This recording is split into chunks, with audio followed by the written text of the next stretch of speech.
साथ संगत जी, सर्वप्रथम तो आप सभी महात्माओं को नूतन वर्ष की हार्दिक शुभकामनाएं। और आपके चरणों से ही सफर शुरू हुआ और पहले चरण सैनिक साहब की ही वंदना की गई प्लेटफार्म पे उतरते ही, और इन्हीं के चरणों में मत्था टेक कर इस कार्यक्रम का शुभारंभ हुआ और इन्हीं के चरणों में मत्था टेक कर ट्रेन पकड़ लेंगे तो राउंड राउंड गोल हो गया, बिल्कुल सेंटर में आ गए जहां से चले थे।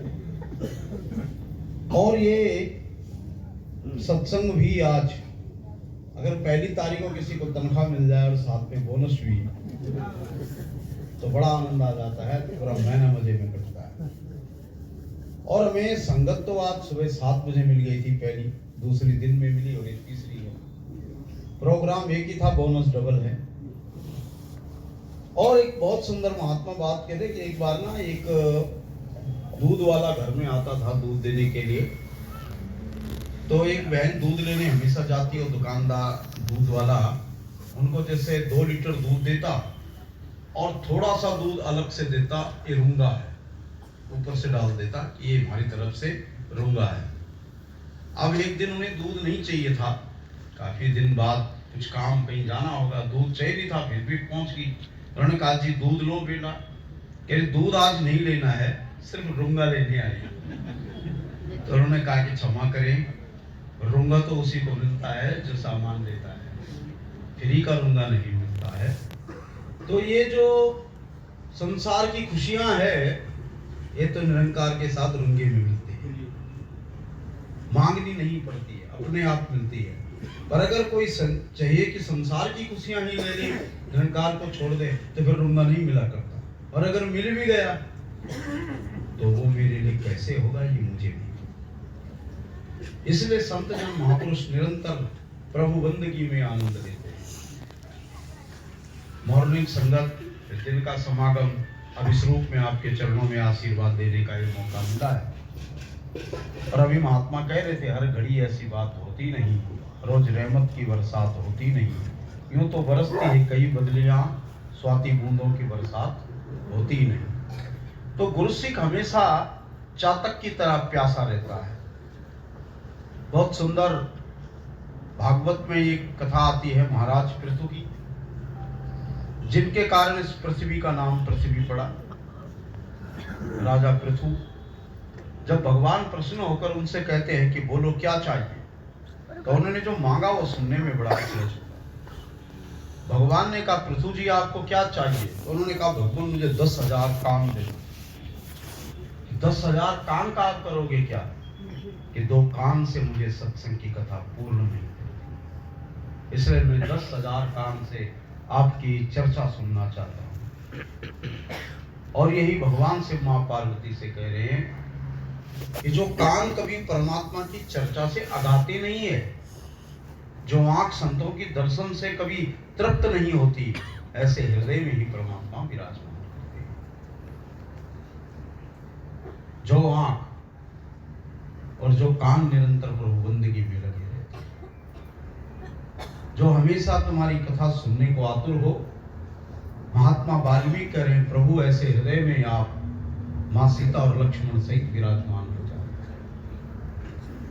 जो निरंतर भर ही न पूरे, ते हृदय वसु हृदय सरूरे, लोचन चातक जिमि कर राखे। जिन्होंने अपनी आंखों को चातक की तरह फोकस किया है कि बस स्वाति बूंद ही मुझे चाहिए, और स्वाति बूंद यही प्राप्त होता है, बाकी बारिश तो सारी जगह होती है, बरसात सब जगह सबके लिए बरसती है, पर स्वाति बूंद चातक के लिए आता है और चातक तक ही पहुंचता है, क्योंकि चातक का फोकस उसके साथ जुड़ा हुआ होता है। ऐसे ही संत भी चातक होते हैं जो स्वाति बूंद को ही ग्रहण करते हैं। संसार की बरसात का जल उनका किसी काम का नहीं है। तो ये जीवन का आनंद है महात्मा। ये जीवन आनंद में व्यतीत तभी होगा जब परमानंद की शरण जिंदगी मिला है। जिनको सतगुरु पूरा, वाणी उनकी बदल गई, चरण धूल जिन मस्तक धारी, रेख पुरानी बदल गई।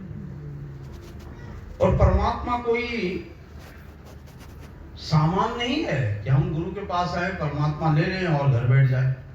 ज्ञान तो ले लिया जी, कई बार बोलते ज्ञान तो महाराज हमने सेंसर जी से ले लिया था। तो सवाल ये नहीं कि ज्ञान कितनी बार लिया, निरंतर भगवान के साथ रहते हुए भी ये मन कब धोखा दे जाए कुछ कह नहीं सकते। निरंतर साधु पुरुषों के संग्रह के भी कब मन बगावत पे उतर जाए कुछ कह नहीं सकते। इसलिए इस मन को बिल्कुल ऐसा ही ट्रीट करना पड़ता है जैसे घर के छोटे बच्चे। घर का जो सबसे छोटा बच्चा होता है, नटखट, जो पांव पे भी चलने लग जाता है, वो कब आग में हाथ डाल दे कुछ नहीं पता, कब गंदगी से लिबड़ जाए कुछ नहीं पता, कब वो कुछ अच्छी बात बोल दे कि घर वाले मुस्कुरा जाए कुछ नहीं पता, और कब वो ऐसी शब्द बोल दे कि मां को क्रोध आ जाए कुछ नहीं पता। वो बच्चा है, लेकिन आप विचार करो, बच्चे को ना तो छोड़ा जा सकता है और ना ही उसको स्वतंत्रता दी जा सकती है। अगर आपने बच्चे को स्वतंत्रता दे दी कि चलो बच्चा है बोलने दो, तो उसकी आदत बन जाएगी, बैड हैबिट बन जाएगी। इसलिए कभी कभी उस बच्चे को तमाचा भी मारना पड़ता है, उसको डराना भी पड़ता है, पर आखिर बच्चा तो अपना ही है, उसे छोड़ा तो नहीं जा सकता। इसी प्रकार ये मन भी एक बच्चे की भांति है। कब ये सुंदर सी बरसात का आनंद ले ले इस संगत में, और कब ये जलती हुई कामनाओं की भट्टी में आप कब ये मन सुंदर प्रभु के गीत सुना दे कि आत्मरूपी माता पिता प्रसन्न हो जाए, और कब ये क्रोध में आकर ऐसे शब्द बोल दे कि हृदय को विदीर्ण कर डाले कुछ कह नहीं सकते इसमें। इसलिए महात्मा कहते हैं अगर देखना ही है तो हर पल अपने मन को देखो, वॉच करो।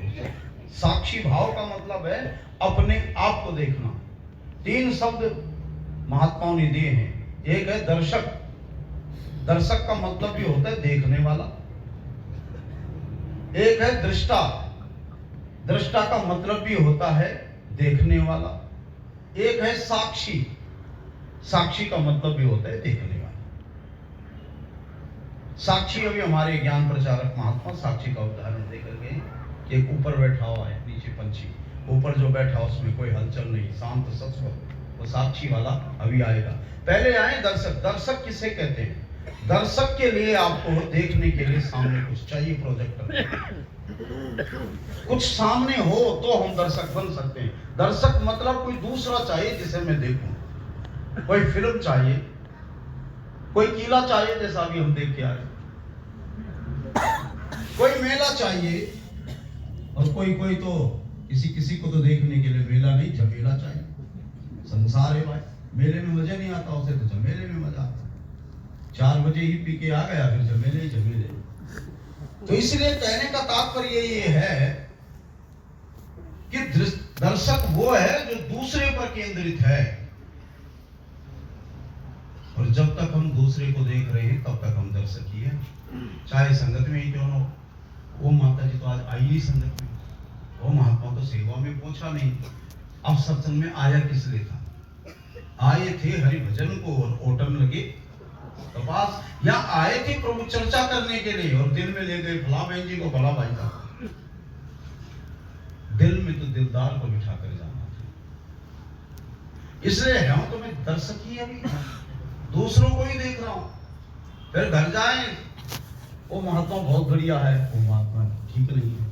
कारण वो महात्मा ठीक है या नहीं, लेकिन जिस पल तुम ये विचार कर रहे हैं कि वो ठीक नहीं है महात्मा, उस पल तो मैं खुद भी ठीक नहीं हूं, क्योंकि मैं भी तो निंदा ही कर रहा हूं। वो ठीक है या नहीं, लेकिन उस पल विचार करें अगर वो है कि नहीं, पता नहीं, मुझे नहीं पता, लेकिन मैं निश्चित तौर पर उस टाइम ठीक नहीं। मेरा हृदय उस वक्त जलन से, प्रतिस्पर्धा से और कामनाओं से भरा हुआ है। निंदा नफरत चुगली ने मेरे अंदर हिलोरे उठाए हुए हैं, ज्वार भाटे से भरा हुआ हूं मैं, सुनामी ही रहेगा ऐसा हृदय। इसलिए संत जन महापुरुष बहुत गहरी चेतना की बात करते हैं। तो दृष्टा का मतलब क्या है? जो अपने आप को देखता है, दृष्टा देख तो रहा है तो देखने वाला ही, लेकिन कल तक वो दूसरे को देख रहा था, और आज पहली बार उसने अपने आप को देखना शुरू किया। अपने आप को देख रहा है कि बुरा जो देखन में चला, बुरा न मिलिए कोई, और जो दिल ढूंढो अपना, कि मुझसे बुरा मैं अपने आप को देखना शुरू किया, और जब अपने आप को देखना शुरू किया तो मैं दृष्टा बन गया। अब होगा काम, क्योंकि अब मैं अपने आप को देख रहा हूं। अब होगा सुधार, क्योंकि अब मैं अपने आप को देख रहा हूं।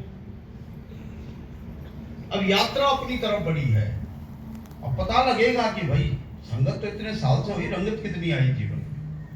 और जिस दिन ये जीवन में आ जाता है, जिस दिन मैं दृष्टा बन जाता हूं, तो रामचरितमानस लिख रही है उसके लिए कि दृष्टा बनते ही, इस निरंकार को अपने अंग संग देखते, अपने आप का सुधार करते ही, तो महात्मा कहने लग जाते फिर करिश्मा हो जाती है।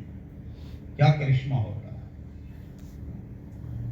गरल सुधारिपु करहि मिताई। मेरे हृदय में जो दुष्कामनाओं का जहर है वो अमृत में तब्दील होने लगता है। गरल सुधा, क्योंकि मैं अब निंदा करता नहीं, अब मैं अपने आप को देख रहा हूं, सब कुछ तो मैं ही हूं, इसलिए मैं प्रशंसा करने की कोशिश करता हूं। नकल ही सही, पर किया करो। अच्छे काम की नकल भी अच्छे रिजल्ट देती है।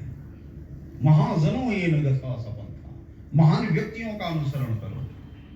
धर्मस्य तत्वम नियतम गुवाया, ये धर्म का तत्व बहुत गहरा है। यक्षराज युधिष्ठिर से पूछ रहे धर्म क्या है? युधिष्ठिर कहते हैं महात्माओं, इसका अर्थ न तो ग्रंथों से लगाया जा सकता है, न किसी पठन पाठन से ये धर्म का मर्म समझा जाता है। धर्मस्य तत्व नियतम गुहाया, ये नियत गुहा गुप्त तत्व है। धर्मस्य तत्वम नियतम गुहाया महाजनो ये नगथा सपंथा, ये महान व्यक्तियों के पद चिन्हों पर चलने के बाद अनुभव में आता है, पढ़ने से नहीं आता। पढ़ने से अनुभव में नहीं आता, महात्माओं के पद चिन्हों पर चलने से अनुभव में आता है। भगवान राम को धर्म का तत्व पढ़ने से समझ में नहीं आया। पढ़ाने वाले भी कोई साधारण नहीं थे। उनके एक गुरु वो हैं जो विश्व के मित्र हैं। सारे विश्व जिनको मित्रवत देखता है, विश्व कल्याण की जिनमें भावना है। और दूसरे गुरु वो है जो वशिष्ठ है, जो बसे हुए परमात्मा के अंतर्मन में। ऐसे गुरु के सानिध्य में पढ़ के राम अवध को लौटे हैं। लेकिन अभी श्री राम नहीं बने, मर्यादा पुरुषोत्तम नहीं बने। महान आदमियों के पद चिन्हों पर 14 साल चल के आना पड़ा, और 14 साल चल के जब आए तब को भगवान से धर्मस्य तत्वम निहितम गोवाया महाजनो ये नगथा सपंथा। तो दृष्टा है जो अपने आप को देखता है, अपने मन पर सुधार करता है, अपने आप पर काम करता है, वो दृष्टा। और साक्षी कौन है? जो ब्रह्म में उतर जाता है कि अब दूसरा कोई है ही नहीं, दूसरा कोई है ही नहीं। अब एक के साथ हम एकमिक हो गए। एक एक है जग का मालिक, गुरु ने बात बताई, खत्म हुए संबंध के झगड़े। बात समझ में? और ये महात्मा कबीर के जीवन से या किसी भी महात्मा के जीवन से 3 अवस्थाएं होती है।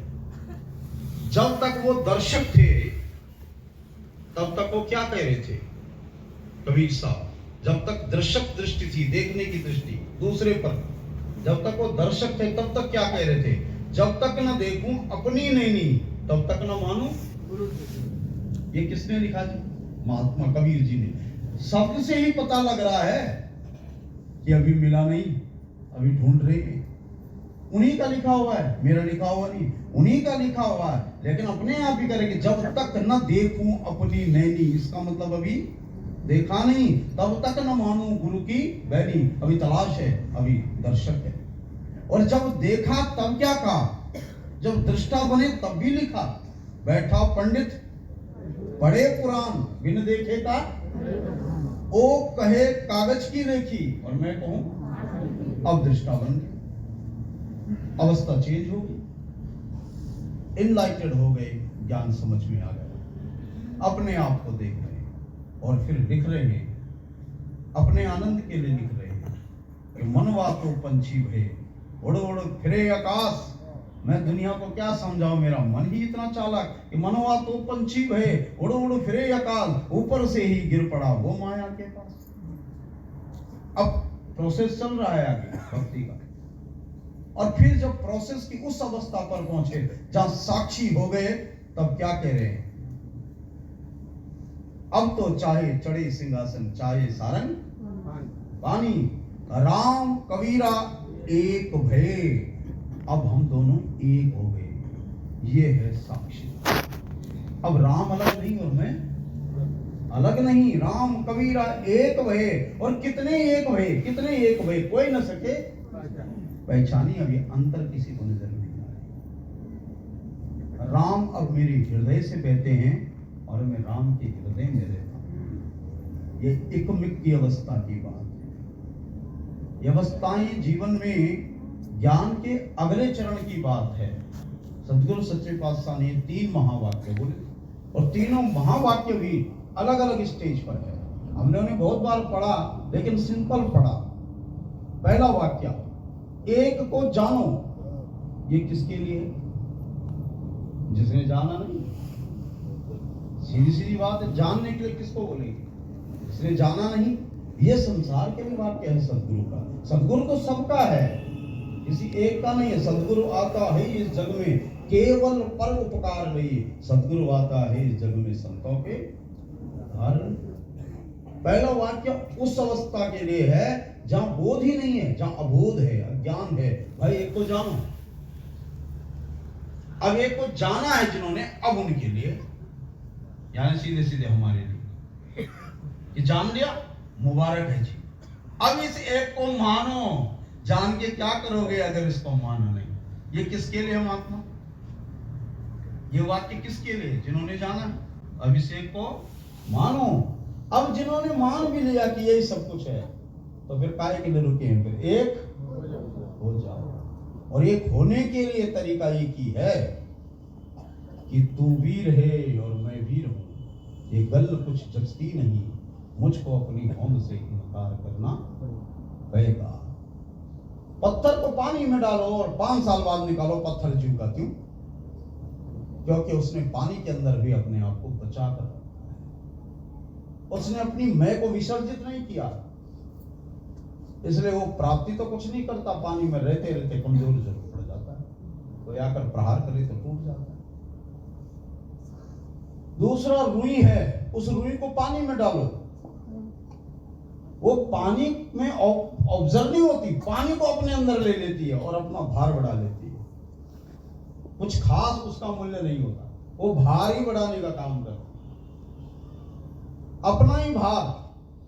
तो इसी तरह से महात्मा कहते हैं कुछ वो है जो सत्संग आते ही नहीं। आप ही जहां बोलते हैं हमारे समझ में कुछ नहीं आता। सत्संग क्या है? हम अपने आप में पूरे वो पत्थर है, कितनी भी प्रयास करते रहो बारिश, वो जीव के त्यों बैठे। कुछ ऐसे हैं जो सत्संग में आके अपना ही भार बढ़ा लेते हैं। मैं तो 15 साल पहले एक महात्मा ने कहा मैंने सेंसर जी से ज्ञान लिया। तो दास ने कहा बहुत अच्छी बात है जी, सेंसर जी से लो या सामने बैठे हैं महात्मा हमारे ज्ञान करते हैं, इनसे लो, ज्ञान तो वही है। लेकिन कहीं इसी बात का तो मैंने भार नहीं ले लिया कि मैं तो सेंसर से लिया। सेंसर से लो चाहे किसी से भी लो, कंपनी का माल है भाई, चाहे कंपनी से लो चाहे रिटेलर से लो, फर्क क्या पड़ रहा है? कहीं मैं भारी तो नहीं हो रहा हूं, ज्ञान ही कहीं मुझे भार तो नहीं बना रहा। रुई की तरह मैं अपने आप को तो नहीं मिटा पाया, लेकिन और बढ़ा लिया और अपना भार बढ़ा लिया। तीसरी अवस्था है मिश्री। उसको पानी में डालो और थोड़ी देर बाद अपना अस्तित्व मिटा देती है, पानी के साथ ही घुल जाती है।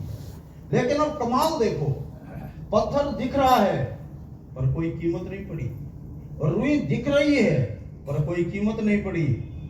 और जैसे ही मिस्री ने अपने आप को बुलाया, पानी ने भी संकल्प ले लिया कि तूने मेरे निमित्त अपने आप को मिटाया है, अब मेरा हर एक घूंट तेरा परिचय देगा, तो आगे रहेगी मैं पीछे रहूंगा। जैसे ही कोई पानी पीता है तो क्या बोलता है, कैसा पानी है?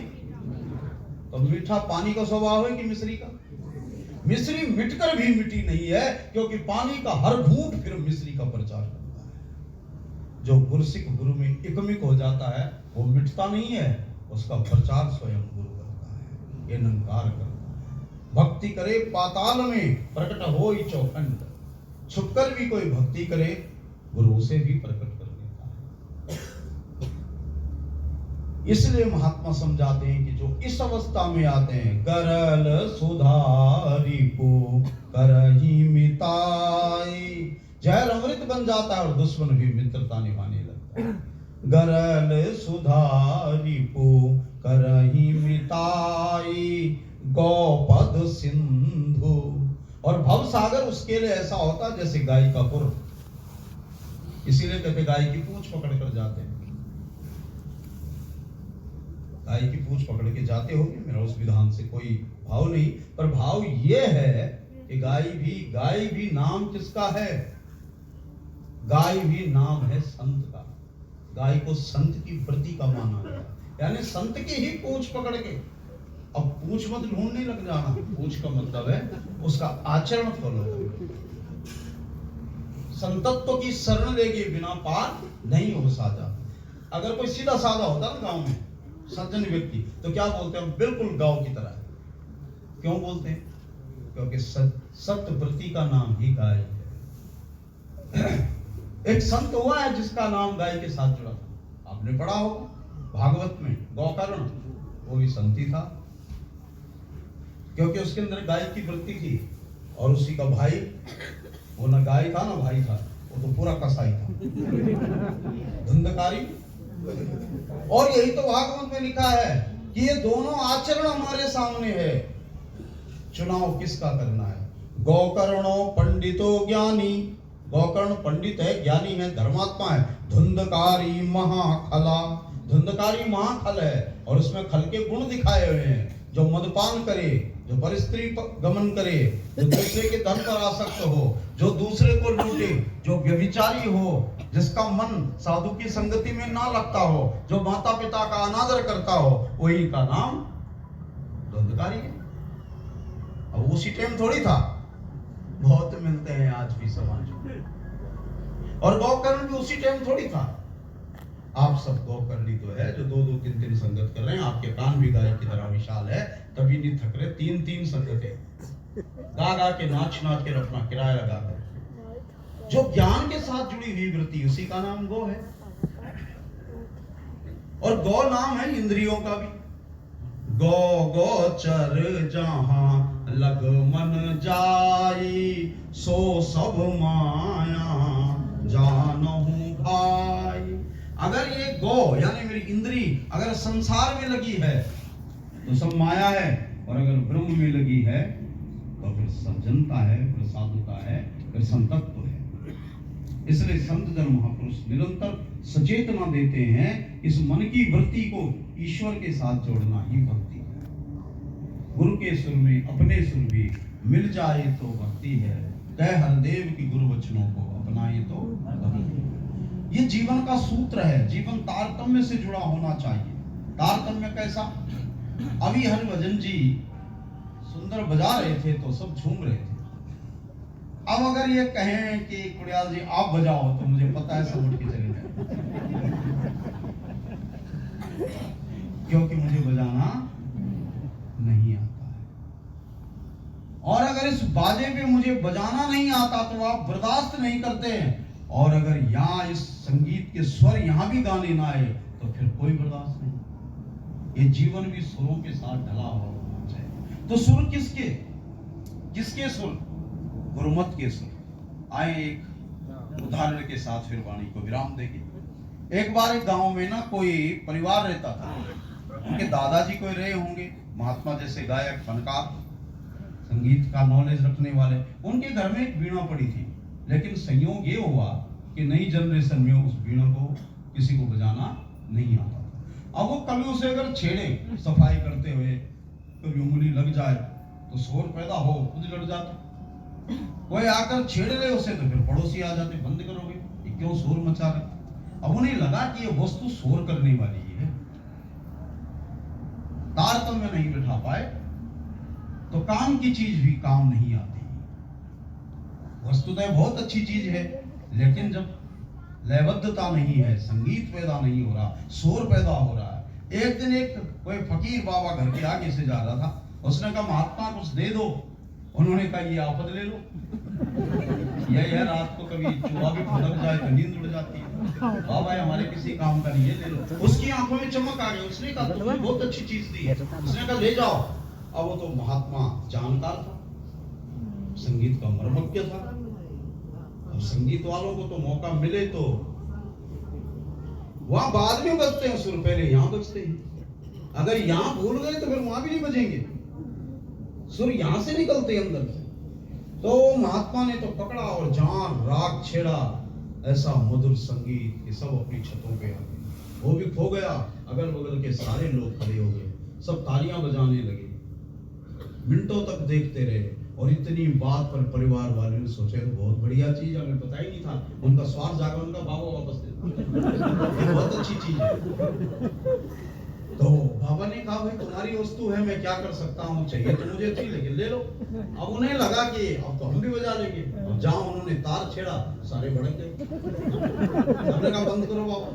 उन्होंने बोला यार ये क्या बात है, ये बजाए तो आप तारीफ कर रहे हैं, हम बजाए तो आप।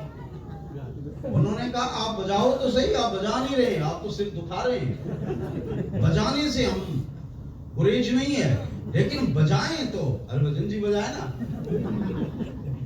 अब उसके बाद जो है उन्होंने वो फकीर को दे दी कि वे तेरे हाथ में जादू है। अब उसने जब बजाया तो फिर संगीत छा गया, फिर आनंद आ गया। तो यहां भी महात्मा समझा रहे हैं कि तन तमूरा तार मन अद्भुत है ये साज, तेरे हाथों बज रहा तेरी ही आवाज। इस तन तमूरे को भी जब तक मैं बजा रहा था, इसमें मैं का शोर उठ रहा था, मेरी पत्नी को अच्छा नहीं लग रहा था, पड़ोसी को क्या अच्छा लगे। जब जब मैंने इसे बजाया तो मैं का नाद उठा, और जब से तू बजा रहा था इसमें तू ही तो का गान उठ रहा है। और जब से तू बजा रहा है तभी से तो आप खड़े होकर इंतजार कर रहे हैं, तभी से तो आप साथ दे रहे हैं, वरना आज से पहले किसी के साथ नहीं। और 4 दिन संगत मत आओ, फिर बजाने कोई साथ नहीं। इसलिए इसीलिए अवतार वाणी में सदगुरु बाबा देव सिंह महाराज लिख रहे हैं कि गुरु के सुर में अपने सुर भी मिल जाए तो इस तमूरे को उसके हाथ में दे दो भाई, जिसे बजाना आता है। खामखा मत बजाओ वरना शोर पैदा होगा। तो खामखा बजाना भक्ति नहीं है। गुरु के सुर में ढल जाए मेरा ये तन तमूरा, इसका जो मन रूपी तार है उस पर जब सदगुरु की उंगलियां संकृत करती है तो ये मन का तार तू ही तू का नाद गाता है। पर ऐरा गैरा को इस मन को छेड़ ले तो ये अपनी पे आ जाता है। इसलिए मन बेचे सदगुरु के पास, तिस सेवक के कारज रास, फिर उसके हृदय से मधुर मधुर संगीत उठेगा, खुद भी आनंद से भरेगा, औरों के भी आनंद का कारण बनेगा। तो मन तो बिल्कुल इतने दिनों से गदगद हो रहा है, जाने का भी बिल्कुल बीच में अभी समय निकाल के उधर गए थे, तो वहां जाना भी ऐसा हुआ कि सारी संगत के महात्मा वहीं मिल गए। और सारे महापुरुष कह रहे बाबू जी भवन में तो आपसे मिल नहीं सकते थे, यहाँ तो बढ़िया हो गया आप यहाँ आ गए। तो दास को लगा एक संगत यहाँ भी हो गई। तो भाव कहने का है कि बहुत प्रेम आप महात्माओं के पास से मिला है। दास तो आपके चरणों में शीश रखकर यही अरदास प्रार्थना कर रहा है कि सदगुरु माता सुदीक्षा सविंदर हरदीप जी महाराज, अगर कोई जय जयकार हुई तो आप प्रवान करो, अगर कोई सत्कार हुआ तो आपको मुबारक, अगर नमस्कार हुई तो आप संभालो। हमें तो सिर्फ जो प्यार मिला है, मैं उस प्यार को अपने हृदय में ले जाकर, और इन महात्माओं ने जो शिक्षा दी है, जरूरत पड़ने पर अपने मन वचन कर्म से मैं उस किरदार को निभा पाऊँ, कहीं मैं वक्ता ही न रह जाऊँ, क्योंकि मैं वक्ता बनने नहीं भगत बनने आया हूँ। मेरी मंजिल भक्ति की है, और भक्ति से ही जीवन का सार है, भक्ति से ही मुक्ति है, भक्ति से ही लोक सुखी और लोक सुहेला होता है। भक्ति इस लोक में भी आनंद देती है, परलोक में भी आनंद देती है। और यही अरदास, यही प्रार्थना कि आपसे इस नए साल में भक्ति का दान मांगते हैं, और अगर मांगते तो सारी सात संगत के लिए मांगता है। दातार कृपा करे हम सबके हृदय में पात्रता, ऐसी पात्रता बन जाए जिसमें आप विराजमान हो, जिसके अंदर आप विद्यमान हो, ऐसे मेरे जीवन की अवस्था बन जाए। इधर समय अब इजाजत नहीं दे रहा है, तो यही अरदास, यही प्रार्थना कि महात्मा ने तो कहा कि विदाई है, और हम भी कहेंगे कि कौन कहता है कि जुदाई होगी। एक खबर किसी पैर ने उड़ाई होगी, शान से रहेंगे हम भी आपके चरणों में। बच्चे आपके हैं तो जगह हमने भी बनाई है, जान से